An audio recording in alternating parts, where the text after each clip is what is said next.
بسم اللہ الرحمن الرحیم۔ اس سے پہلے ہماری بات چل رہی تھی، گفتگو ہماری تھی قیاس میں،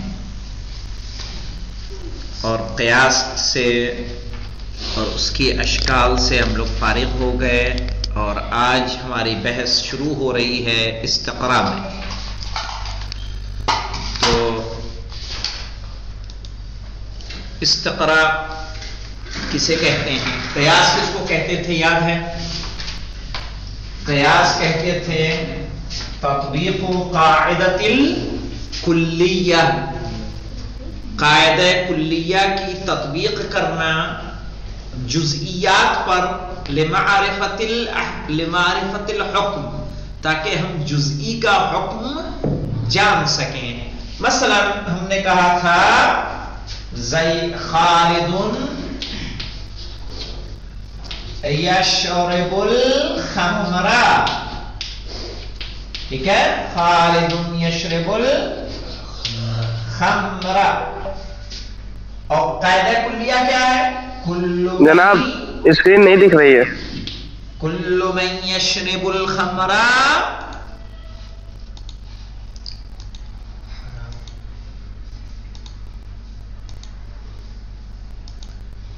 ہاں، کل من یشرب الخمر فاسق فخالد، نتیجہ کیا ہوگا؟ فاسق، چونکہ یشرب الخمر یشرب الخمر یہ کیا ہو جائے گا؟ حد اوسط، ٹھیک ہے، حد اوسط۔ یہ شکل کون سی ہے دیکھ کے بتائے گا کوئی؟ حد اوسط کو پہچان کے بتائیے شکل کون سی ہے؟ یہ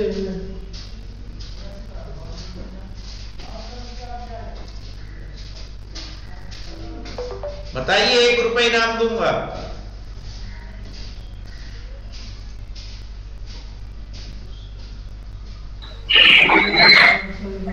شکل اول، ہاں کیا کہہ رہے ہیں؟ شکل اول، شکل اول ہے، احسنت۔ شکل اول پہلے قضیے میں حد اوسط محمول، دوسرے میں موضوع۔ آپ کو 1 روپے کیسے دوں فہیم صاحب؟ بس ویسے ہی جناب۔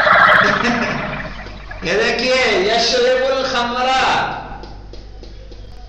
یہ موضوع، یہ محمول، یہاں پہ من یشرب الخمر فاسق یہ موضوع، یہ محمول۔ ہم نے خالد موضوع کو نتیجے کا موضوع بنایا، فاسق حد اکبر کو ہم نے کیا بنا دیا؟ نتیجے کا محمول۔ اس طرح سے نتیجہ بن گیا۔ ہم نے یہاں کیا کیا تھا؟ قاعدہ کلیہ کہ جو کل من یشرب الخمر فاسق تھا، اس کی تطبیق کس پر کی؟ خالد پر۔ خالد کیا ہے؟ جزئی ہے کہ کلی؟ جزئی ہے، ٹھیک ہے، یہ جزئی ہے، ہم نے اس کی تطبیق کی۔ تو جب قاعدہ کلیہ کی تطبیق کرتے ہیں کس پر؟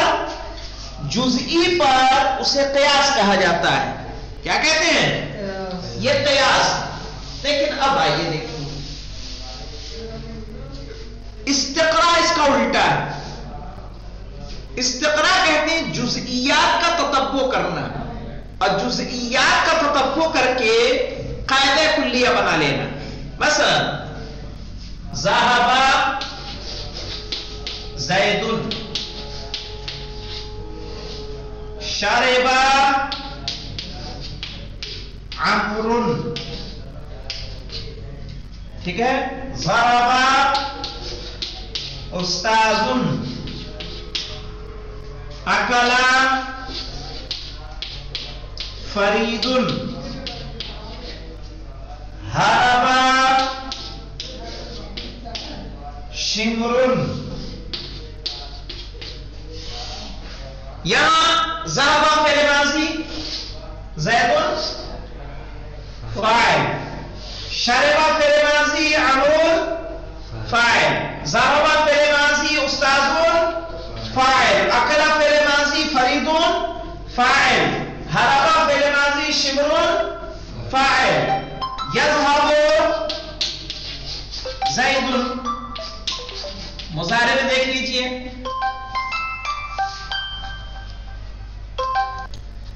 یشرب عمرو، یضرب استاذ، فعل ماضی لائیں یا مضارع، فاعل جو ہوگا کیا ہوگا؟ مرفوع۔ فاعل کیا ہے؟ یہاں بھی مرفوع ہے، یہاں بھی ہے، یہاں بھی ہے، یہاں بھی ہے، یہاں بھی ہے، یہاں بھی ہے، یہاں بھی ہے، یہاں بھی مرفوع ہے۔ ہم نے جزئی کو دیکھا، ایک ایک قضیے کو دیکھتے گئے دیکھتے گئے دیکھتے گئے، ہم نے کیا پایا کہ ہر جگہ فاعل کیا ہے؟ مرفوع ہے۔ پھر قاعدہ کلیہ بنا دیا، کلو فاعل مرفوع، اسی کو بولتے ہیں استقراء، جزئی کو دیکھ کے قاعدہ کلی بنانا۔ ٹھیک ہے، چھوٹی چھوٹی چیزوں کو آپ دیکھیے، غور کرتے رہیے، اور اس کے بعد کسی نتیجے پر پہنچیں گے جو قاعدہ کلیہ ہو، جو سب پر عام ہو جائے، اسی کو کیا کہتے ہیں؟ استقراء۔ آیا سمجھ میں بیٹا؟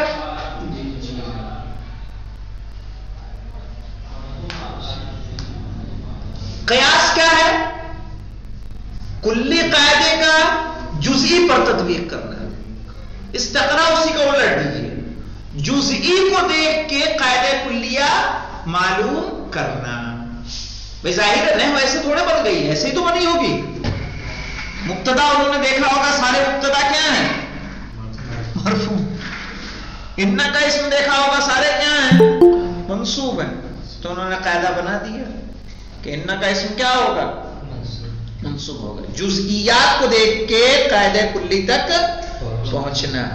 اور اس کی دو قسمیں ہوتی ہیں، ایک ہوتا ہے تام اور ایک ہوتا ہے ناقص۔ تام اور ناقص کا مطلب کیا ہے؟ دیکھیے، ایک ہے کہ جتنے جزئی ہیں اگر سب کو ہم دیکھ لیں گے اور سب کو دیکھنے کے بعد حکم لگائیں گے تو وہ کیا ہوگا؟ استقراء تام۔ اور جب کچھ کو دیکھ کے ہم جو ہے حکم لگا دیں تو اس کو کیا بولیں گے؟ استقراء ناقص۔ یہاں کیا عربی جملوں میں جتنے فاعل ہیں کیا ہم نے سب کو دیکھا؟ لیکن جتنوں کو دیکھا سب کیا ملے ہمیں؟ مرفوع۔ ہم نے کہہ دیا کل فاعل مرفوع، تو استقراء تام میں جائے گا کہ ناقص میں؟ تام میں۔ تام میں کہاں سے جائے گا؟ سارے فاعل آپ نے دیکھ لیے، شاید کہاں سے دیکھ لیں گے؟ قاعدہ ہے یہ قاعدہ ہے، جو قاعدہ جس نے بنایا وہ اس نتیجے پہ جب پہنچا کہ ہر فاعل مرفوع، کسی نے تو بنایا ہوگا، تو کیسے پہنچا؟ کیا اس نے دنیا کے سارے فاعل دیکھ لیے؟ بھائی 100 دیکھے ہوں گے، 200 دیکھے ہوں گے، 1000 دیکھے ہوں گے، فاعل تو متعدد ہو سکتے ہیں کہ نہیں ہو سکتے ہیں؟ لا تعداد ہیں، تو اس کو بولیں گے استقراء ناقص۔ استقراء، آپ کھانا پکا رہے ہیں، کھانا پکانے کے بعد چاول ہے، دیکھتے ہیں ایک چاول، دو چاول، ایک بوٹی، دو بوٹی دیکھا، آپ نے کہا گل گیا یا ابھی کچا ہے، حکم آپ نے دیکھا ایک کو کیسے سب پہ لگا دیا، اسی کو بولتے ہیں استقراء۔ ایک ساتھ ڈالا ہے تب جناب اس پر لگا نہیں، اب اسی کو کیا بولیں گے؟ استقراء ناقص ہے۔ استقراء ہم نے ایک جزئی کو دیکھا، چیک کیا، دو کو دیکھا اور ہم نے کہا ابھی اس میں ایک دو سیٹی اور آنی چاہیے، تو یہ ہم نے استقراء کیا۔ جزئیات کو دیکھ کے جب کلی قاعدہ لگائیں گے تو اسی کو استقراء بولیں گے۔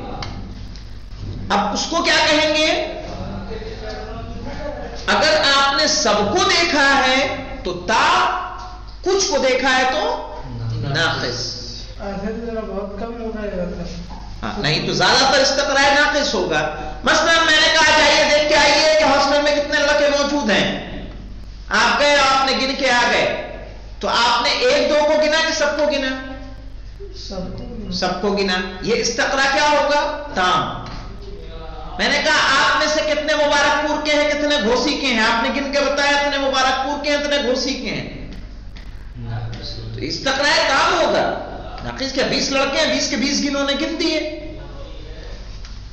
نہیں سمجھ میں آیا؟ کچھ کو دیکھ کے نہیں نہ بتایا کہ تمہیں دیکھ کے کہ ایک گھوسی کا ہے 2 گھوسی کے ہیں. انہوں نے کیا کیا؟ سب کو دیکھا. تو جب سب کو ہم دیکھیں گے تو اس کو کیا بولیں گے؟ استقراء تام. اور جب کچھ کو دیکھ کے سب پہ حکم لگائیں گے اس کو بولیں گے استقراء ناقص. کیوں گننے ہی جائیں گے جب پتا ہے کہ مطلب کہ 20 لوگ ہیں ہاسٹل اتنا 20 ہی بتا دیں. ارے بھائی 20 ہیں، ہم کہہ رہے گننے کے اعتبار سے. میں نے کہا یہ بتائیے کوئی ایک خصوصیت اگر آپ کو دے دیں مبارک پور کے کتنے ہیں تو آپ گنیں گے کہ نہیں گنیں گے؟ ابھی نہیں گنیں گے. کیوں نہیں گنیں گے؟ مجھے پہلے معلوم ہے کہ کیسے معلوم؟ وہ علم کیسے ہوا آپ کو؟ وہ علم کیسے ملا؟ پہلی مرتبہ بھی جو علم ہوا کچھ تو کیا ہوگا، کہیں کبھی تو شمار کیا ہوگا. تو شمار ایسا کیسے علم ہو جائے گا؟ قاعدہ کلیہ کو مل ہی نہیں سکتا کہ 5 ہیں کہ 6 ہیں کہ 8 ہیں. یہ کب ملے گا؟ جب آپ ایک ایک کو آپ کیا کریں گے؟ شمار کریں گے. آپ نے راغب کو گنا، حسن مہدی کو گنا، غلام علی کو گنا. تو اس طرح سے ایک ایک کو جو گن رہے تو ایک ایک جزئی ہے کہ نہیں ہے؟ اور جزئی کو دیکھ کے آپ نے کہا کہ 5 مبارک پور کے ہیں مثلا، ایک مثال دے رہا ہوں. تو 5 اگر مبارک پور کے تو یہ قاعدہ کلیہ ہوا. اب یہ قاعدہ کلیہ 5 کو دیکھ کے آپ نے لگایا کہ نہیں لگایا؟ 5 کو شمار کر کے لگایا تو یہ کس میں جائے گا؟ استقراء تام میں جائے گا. اور کچھ کو دیکھ کے اگر سب پہ حکم لگا دیا جائے ناقص.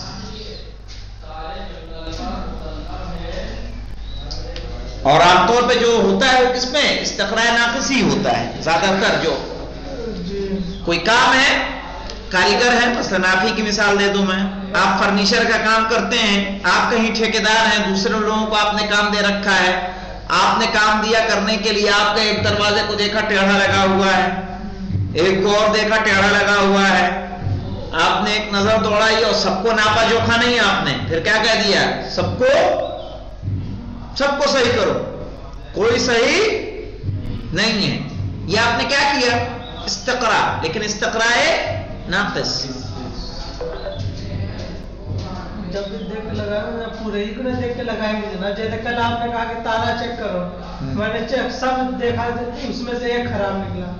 تو اگر جناب اگر میں 1 2 کو دیکھ کے پورے تھوڑی نہ کلی لگا سکتے. ہاں، اب جو آپ نے سب کو دیکھا وہ استقراء تام، وہ استقراء تام.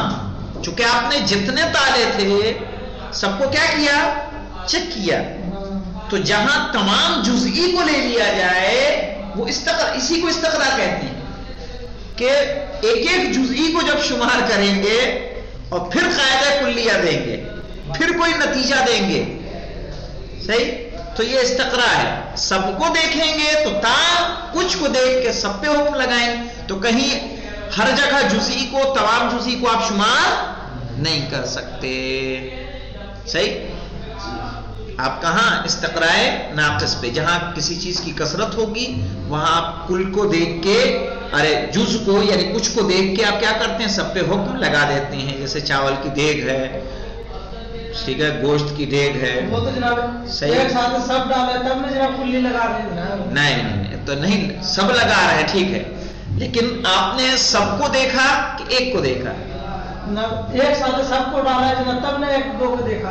اچھا، ایک ساتھ ڈالنے پہ کیا کبھی کچھ ایسا نہیں ہوا کہ کچھ کچا رہ جائے، کچھ پک جائے؟ نہیں، ایسا نہیں تھا. ہوتا ہے؟ کیوں نہیں ہوتا ہے جناب؟ ہو سکتا ہے جناب، وہ الگ الگ کوالٹی کا وہ بھی استقراء ہے. نہیں جناب، مطلب وہ بھی استقراء ہے. ایک مطلب 16 کو مطلب بالکل صحیح، بالکل. کوئی مشکل نہیں جناب. استقراء کے معنی کیا ہے؟ استقراء کے معنی کیا ہے؟ استقراء کہتے ہیں یعنی جزئیات پہ غور کرنا، اور جزئیات پہ غور کر کے کلی نتیجے پر پہنچنا. جب استقراء کے معنی ہی ہے جزئیات پہ غور کرنا، پھر کلی پہ حکم آپ کیسے لگا سکتے ہیں؟ استقراء کہتے ہی ہیں، یہی یعنی استقراء ایک اصطلاح ہے منطق کی کہ جس کے معنی یہ ہے. جی سمجھ رہے ہیں؟ جی. اب آئیے تطبیق عبارت کرتے ہیں جو تعریف کی حد تک محدود رہے گی، باقی چیزیں ہم لوگ آگے. یعنی جب آپ سے کہا جائے استقراء کرو تو استقراء یہی ہے پھر آپ کیا کریں گے؟ اور یہ انسان اپنی زندگی میں، روزمرہ کی زندگی میں اس قاعدے کا استعمال کرتا ہے. دیکھیے کہہ رہے ہیں الاستقراء تعریف، الاستقراء هو تتبع الجزئیات، جزئیات کا تتبع کرنا یعنی غور کرنا، للحصول على حکم کلی، حکم کلی حاصل کرنے کے لیے. آپ کو نہیں ملا ہے کیا کہیں؟